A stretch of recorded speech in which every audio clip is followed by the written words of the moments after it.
Olá, amigos, no ar mais uma edição do nosso Sala de Entrevistas, e o Sala de Entrevistas continua recebendo os nossos convidados, eles que estiveram presentes aqui no Encontrão, realizado há algumas semanas em Criciúma, e que, aproveitando a passagem deles por Criciúma, foram convidados, a estarem aqui no estúdio da TV Primavera. Já conversei com o Rick e com o Renan, e agora tenho a honra de se receber aqui no Sala de Entrevistas o pastor que foi responsável pela ministração da palavra durante o Encontrão, pastor Danner Trindade, lá do Rio Grande do Sul. Tudo bom, pastor? Paz do Senhor. Tudo ótimo, a paz, que Deus abençoe todos que estão nos assistindo, uma alegria muito grande, uma honra, ter estado aqui nessa congregação, podendo trazer uma palavra de Deus aos homens, às mulheres, foi muito especial realmente. Agora, é importante nos dias atuais, com uma sociedade tão deturpada, com uma inversão de valores tão grande, continuar pregando a palavra de Deus. Até que ponto isso influencia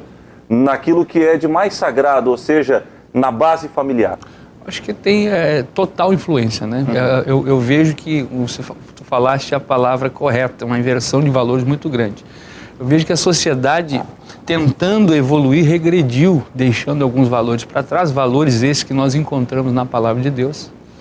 E vamos dizer, criamos esse monstro que se tornou a nossa sociedade. Se fala muito, eu vejo que as pessoas falam muito a respeito, por exemplo, da classe política, mas eu vejo que os nossos políticos, por exemplo, são só um reflexo do que se tornou a sociedade brasileira, que se afastou totalmente desses fundamentos da palavra de Deus, porque o Brasil mesmo sempre foi regido por esses valores judaicos cristãos, e de repente isso foi deixado de lado, passou-se a disseminar uma outra doutrina para as pessoas, e vamos dizer assim, chegamos onde estamos agora, Agora eu acredito que estamos enxergando que aquilo que lá atrás, vamos dizer, foi contestado e se achava até um radicalismo, acredito que hoje as pessoas estão dizendo, olha, precisamos voltar àqueles fundamentos, àquelas práticas, e que nós, graças a Deus, como Igreja de Deus,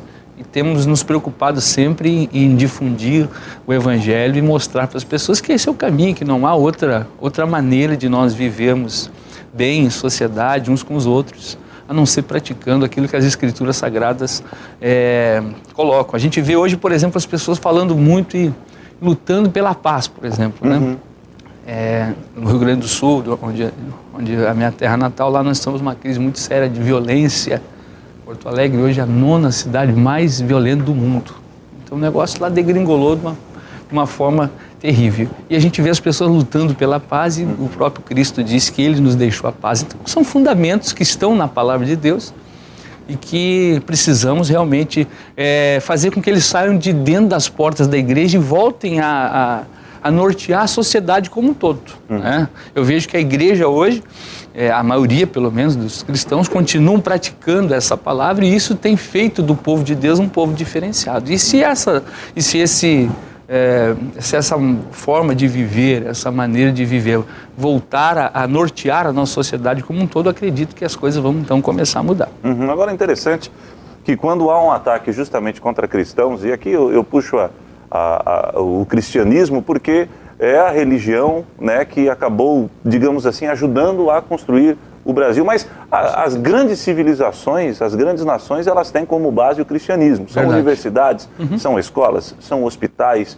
Enfim, Harvard, por exemplo, uma universidade protestante, nos Estados Unidos. Por que há essa aversão hoje ao cristianismo? A verdade, a cruz confronta as pessoas? Isso com certeza, O próprio Cristo declarou isso na palavra dele. Então, realmente a verdade é uma coisa que ela confronta, a luz quando ela se revela às pessoas, então ela traz muitas coisas à tona, na vida do ser humano. E às vezes o ser humano, por não querer a mudança, então ele começa a combater aquilo que lhe confronta. Isso é uma coisa muito natural das pessoas. Eu acredito que é isso, que a sociedade hoje, toda vez que a palavra de Deus é aberta, que as Escrituras são pregadas, isso vai de encontro exatamente aos piores defeitos que as pessoas têm, e algumas não estão dispostas então a promover essas mudanças nas suas vidas, e elas resolvem então tomar aquilo como se fosse uma afronta, ou como se fosse uma perseguição, um preconceito. E eu tenho visto isso, eu tenho até falado muito sobre isso, que eu acho, não sei se existe um outro povo que sofre mais de preconceito no Brasil do que o povo evangélico. Se fala muito de preconceito religioso, né? Eu vejo até as pessoas falando em relação a outras religiões sobre preconceito, mas acredito que as maiores vítimas do preconceito no Brasil são os evangélicos. Ainda hoje, com todo o crescimento do evangelho no país, inclusive quando o Marcelo Crivella se elegeu no Rio de Janeiro. Prefeito do Rio de Janeiro. Prefeito do Rio de Janeiro. Os grandes veículos de comunicação do Rio Grande do Sul falava da eleição dele. O pessoal não estava entendendo, estava meio atônito. Como é que pode? Rio de Janeiro. E eu, como morei no Rio de Janeiro, conheço. Eu até fiz um comentário no Twitter desse veículo, dizendo para ele que eles precisavam se atualizar, porque lá no Rio de Janeiro a maioria já é uma maioria cristã.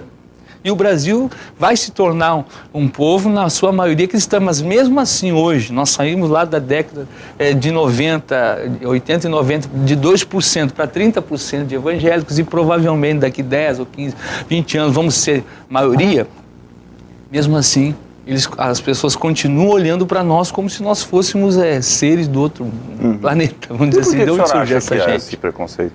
Justamente pela eu acho que pela tem manutenção dos bons valores. Exatamente, tem um cunho espiritual, é claro, mas assim, eu vejo que a manutenção dos bons valores é uma coisa que incomoda. No mundo muito corrompido, quando você... Onde tudo é relativo. Onde tudo é relativo, onde as pessoas, vamos dizer, perderam esses valores da moral, da ética completamente.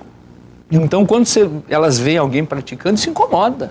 É assim como eu costumo dizer que quando você está feliz, a felicidade incomoda quem não está bem, né? Verdade, a pessoa te vê sorrindo demais, ela diz, puxa, você começa a se tornar chato porque tem gente que não está vivendo tão bem assim, quem sabe? E aquela sua felicidade incomoda a pessoa que não está bem. E eu vejo que, da mesma forma, quando você é honesto, você quer ser honesto, você quer seguir esses valores dos quais nós estamos falando aqui, isso acaba confrontando a sociedade que está vivendo a contramão desses valores, então isso acaba incomodando realmente. Agora, interessante, porque a partir do momento que também há este levante, e eu concordo com o senhor, nós precisamos fazer a meia-culpa. Nós também, muitas vezes, o meu pai sempre fala, não dá o pé para os outros pegar. E nós estamos deixando realmente, em algumas situações, dando o pé para os outros pegar. São escândalos, verdade, né? Nós estamos aí levando muito, eu acho que, esta situação envolvendo a prosperidade para dentro dos nossos tempos, e isso acaba sendo perigoso. Eu faço esse questionamento porque eu ouvi de um pastor renomado, e o senhor deve ouvir as pregações dele, que é o pastor Augustus Nicodemos, da Igreja Presbiteriana de Goiânia, e ele falou justamente sobre o ano que vem nós iremos completar 500 anos da Reforma Protestante. Ele disse, olha, eu acho que se Martinho Lutero tivesse aqui entre nós, ele ia propor, quem sabe, uma nova reforma protestante, porque tem muita gente se aproveitando desse evangelho de Cristo e da boa fé das pessoas e da sede das pessoas em descobrir a verdade para benefício próprio. Como é que o senhor avalia isso? Isso tu tem a total razão, né? Nós temos esse grande problema. Como todo o segmento que cresce muito, é natural que o próprio Jesus falou sobre isso, que o reino de Deus cresceria tanto que as aves do céu se aninhariam nele. Então, com esse crescimento do reino de Deus, nós temos realmente pessoas de todo tipo que já estão olhando para o reino de Deus ou para o evangelho mais como uma forma de sobrevivência, mais como uma forma de se realizar, vamos dizer, na vida, do que propriamente com um propósito determinado por Jesus, que era ganhar almas, né? Salvar as pessoas. Então, realmente há uma deturpação desse evangelho genuíno, desse evangelho puro, que nós encontramos nas Escrituras, que Lutero tanto defendeu, né, e fez a reforma exatamente porque entendeu que precisava se pregar o verdadeiro evangelho. Então nós vemos isso realmente sendo deturpado de uma maneira muito clara. E quando nós recorremos às Escrituras, nós já vemos que isso acontecia na época dos apóstolos. Nós vemos que no tempo dos apóstolos já haviam aquelas pessoas que denegriam o evangelho. Hoje, o que acontece? Com o crescimento das redes sociais, da mídia, que hoje tudo sai do Brasil para o mundo numa fração de segundos. Então, os escândalos hoje que acontecem, vamos dizer, já aconteciam no passado, acontecem hoje, acontece uma coisa aqui em Criciúma, o mundo inteiro sabe, em 2, 3 minutos. E aquilo que às vezes, a gente sabe como é que funciona a mídia, vende muito mais você divulgar o escândalo do que você divulgar aquilo que é benéfico. E aí as pessoas cometem um erro que é um erro comum que o ser humano comete, do erro da generalização. Verdade. Aí as pessoas começam a generalizar. E aquela máxima acontece, os bons acabam pagando então pelos maus, né?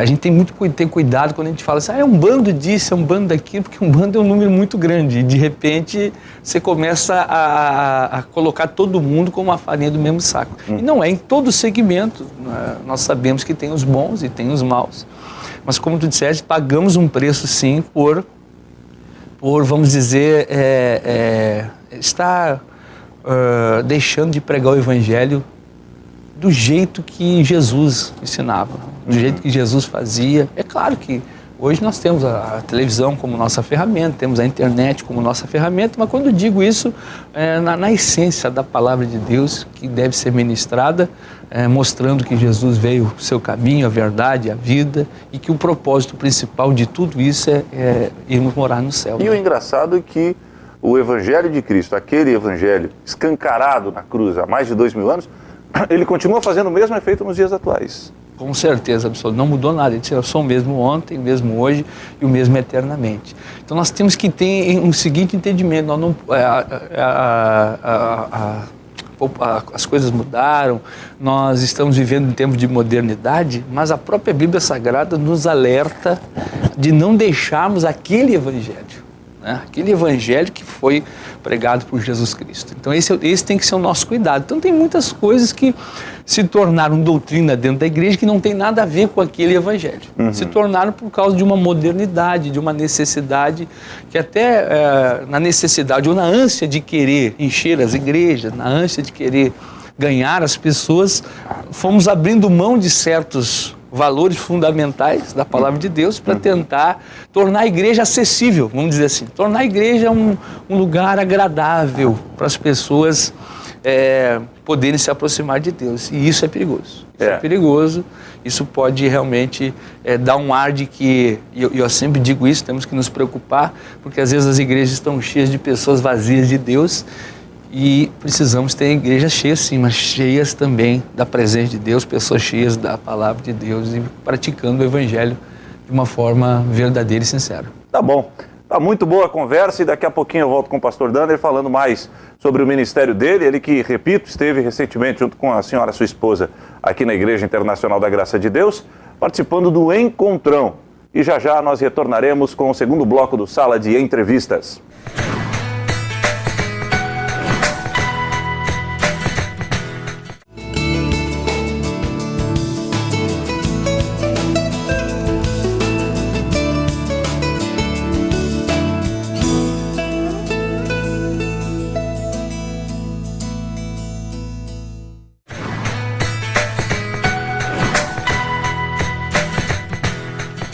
De volta com Sala de Entrevistas e hoje meu convidado, o pastor responsável pela ministração da palavra durante o Encontrão, realizado há algumas semanas aqui pela Igreja Internacional da Graça de Deus de Criciúma, Danner Trindade. O senhor estava falando justamente de igrejas que estão cheias de pessoas vazias, muitas vezes, né, em algumas situações. Eu estava pensando que justamente para atrair um grande número de pessoas, muitas vezes nós abrimos mãos daquilo que é essencial para a manutenção do Evangelho. Né? Afrouxa um pouquinho ali, cede um pouquinho aqui, para atrair o jovem para cá, enfim, vamos fazer isso, fazer aquilo. Mas eu estava pensando também que durante o exílio do povo hebreu lá no Egito, Deus jamais pediu para que os hebreus se parecessem com os egípcios. Na Babilônia a mesma coisa. Nós tivemos ali a manutenção do povo de Deus, um clamor, e no momento de maior aflição Deus respondeu às orações daquele povo. Se encaixa mais ou menos essa situação nos dias atuais, ou seja, no gemido do povo, um país tão corrompido, um país né, que tanta desigualdade social. É nesse momento que a gente precisa ser firme, não se deixar corromper, não deixar o mundo entrar dentro da igreja, que Deus escutará o nosso clamor? Com certeza. Olha, tenho certeza, tenho falado isso por onde tenho ministrado, que nós estamos vivendo como igreja um melhor momento. Porque esse é um momento em que uma nação, claro que nós não pedimos isso, mas no momento que uma nação está gemendo, sofrendo, padecendo, nós como igreja, que somos a luz, é o que a palavra de Deus diz, então é o momento de nós realmente brilharmos e iluminarmos as trevas que estão aí mais densas do que nunca, né? E também realmente é o momento de nós refletirmos e um momento de olharmos para a sociedade e compararmos com a igreja e fazermos esse parâmetro. Será que não estamos nos tornando iguais? Será que não estamos, como tu disseste, no que cedemos e que não devíamos ter cedido? Talvez uma das grandes virtudes do homem ou de uma pessoa é conseguir reconhecer os seus erros e se precisar mudar, retornar, né, voltar atrás em algumas decisões.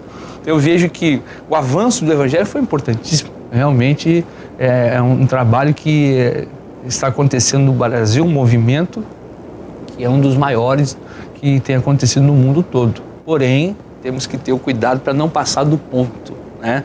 Acho que é uma fronteira. Pode, com certeza.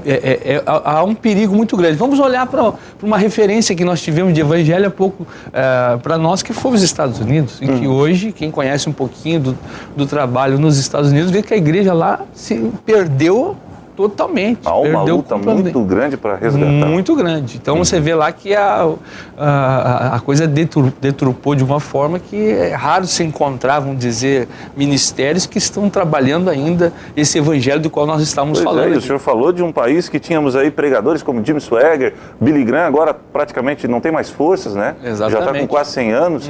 O próprio Billy Graham, dia desses, disse que o pastor Paul Washer é como se fosse, parafraseando, né?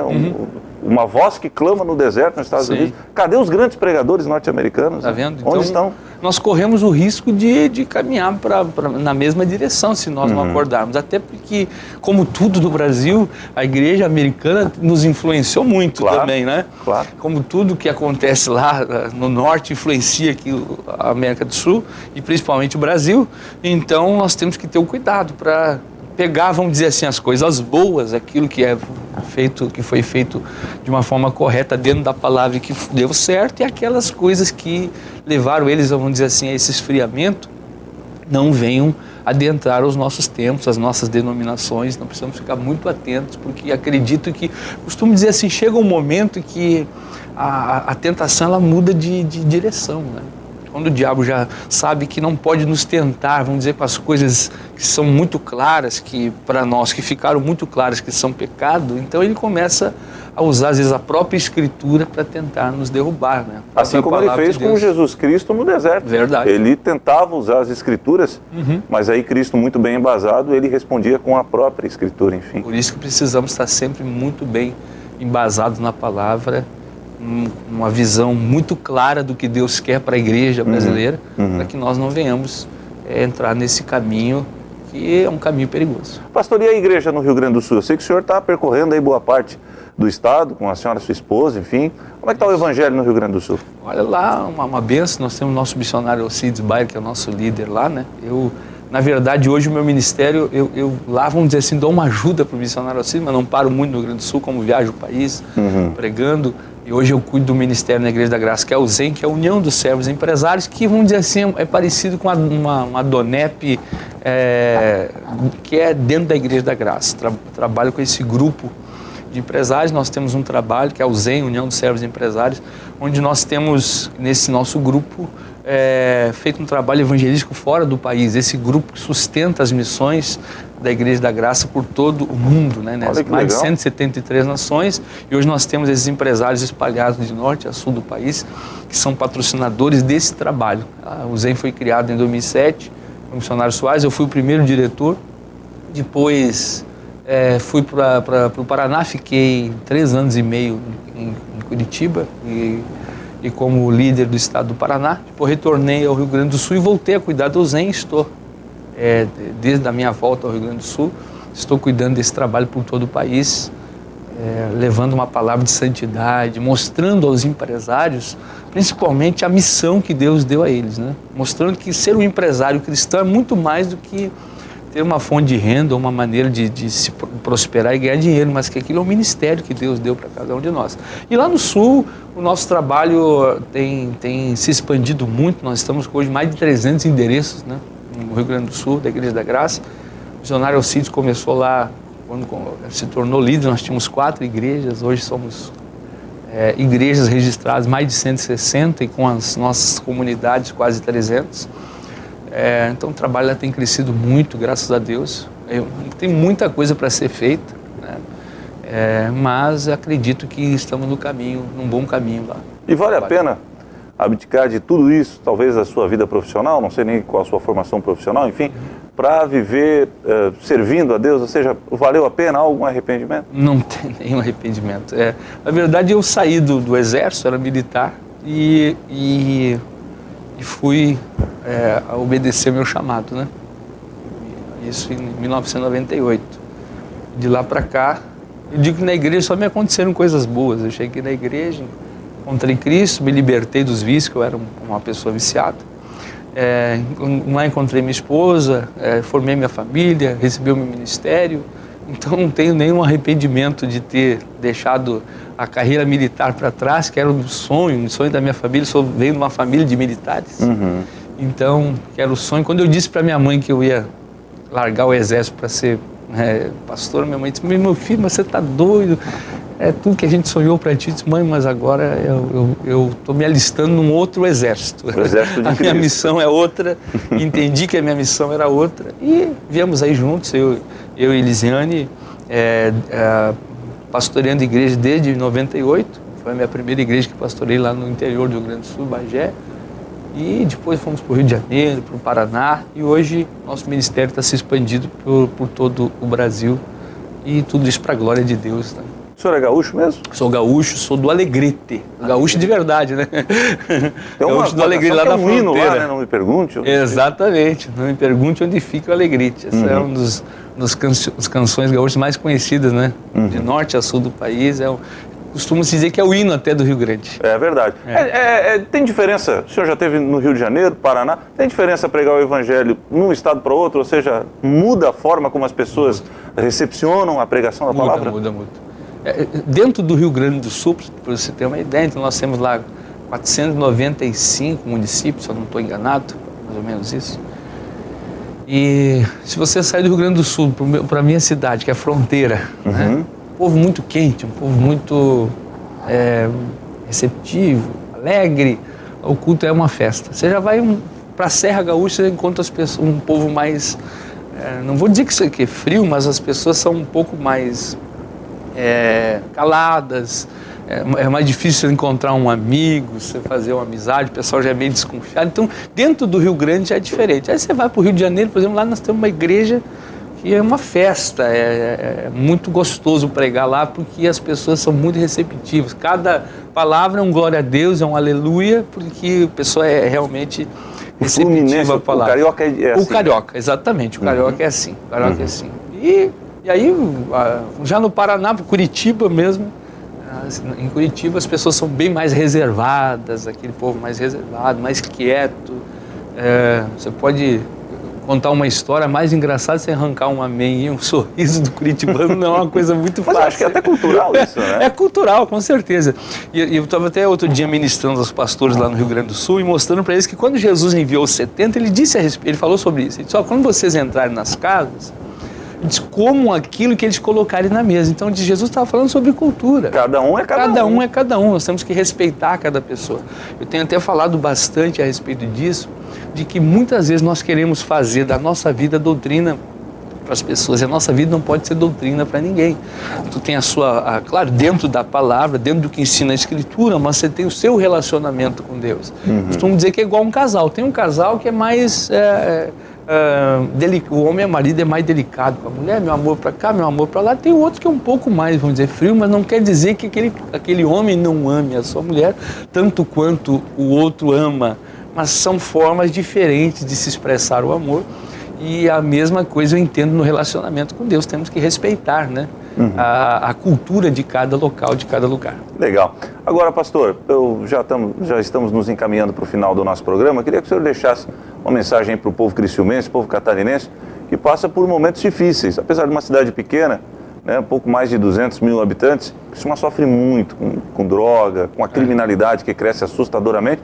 Gostaria de aproveitar que o senhor aqui, respeitando e reconhecendo a sua autoridade eclesiástica, para que o senhor deixasse uma mensagem para a comunidade catarinense. Amém. Olha, eu queria dizer para vocês que estão nos assistindo que nós estamos vivendo uma fase difícil, nas fases difíceis que nós temos a grande oportunidade de ter um encontro real e verdadeiro com Deus. Jesus disse: vinde a mim todos os que estáis cansados e sobrecarregados, que eu vos aliviarei. Então a grande mensagem que eu posso deixar para os amigos que estão nos assistindo neste momento é que em Cristo Jesus você pode encontrar saída para qualquer problema e qualquer situação adversa que você esteja passando. Basta que você dê ouvidos para a palavra dele, basta que você tome uma posição, uma atitude, entregue a sua vida, o seu coração. Você pode fazer agora mesmo, me assistindo aí na sua casa, e dizer: Jesus, eu entrego a minha vida ao Senhor, eu quero te servir, e você vai provar do que diz a palavra. A Bíblia diz: provai e vede que o Senhor é bom.